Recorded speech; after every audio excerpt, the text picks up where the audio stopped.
শরীয়তপুর পৌরসভার পক্ষ থেকে বিডি ক্লিনের সহযোগিতায় আমরা দ্বিতীয় দফার, এর আগে আমরা ব্র্যাকের সহযোগিতায় আমরা এই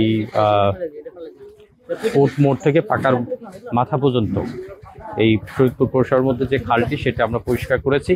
আজকে দ্বিতীয় দফার এখানে যে পলিথিনগুলো চারদিকে উড়ে বেড়াচ্ছে এবং যে মানে অপচনশীল যে বর্জ্যগুলো আছে সেগুলো আমরা বিডি ক্লিনের সহযোগিতায় আজকে আমরা, এইটা একটা চলমান কাজের অংশ। আমরা 8 দিন ধরে যে পরিষ্কার পরিচ্ছন্নতা অভিযান এই খালে আমরা করেছি তারই একটা অংশ এটা।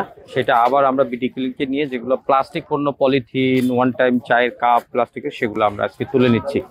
আমরা এভাবে আস্তে আস্তে শরীয়তপুর পৌরসভার বাকি যে অংশটা যেখানে যেখানে পলিথিন কিংবা প্লাস্টিক আছে পর্যায়ক্রমে আমরা সেখান থেকে পরিষ্কার করব এবং একই সাথে জনগণকে আমরা সচেতন করব এবং চার দোকান থেকে শুরু করে আমরা এই রোডের সকল হোটেল থেকে সবাইকে আমরা 1 বাই 1 মানে একেবারে পার্সোনালি তাদের কাছে গিয়েছি এবং তাদেরকে আমরা উদ্বুদ্ধ করেছি তারা যেন খালের মধ্যে এবং মানে যেখানে সেখানে যেন বর্জ্য আবর্জনা যেন না ফেলে, যারা সুনির্দিষ্ট জায়গায় যেন তারা ফেলে এবং সেখান থেকে শরীয়তপুর পৌরসভার পরিচ্ছন্নতা কর্মীরা বর্জ্য সংগ্রহ করে নিয়ে এসে আমাদের নির্দিষ্ট ডাম্পিং স্টেশনে আমরা ফেলবো।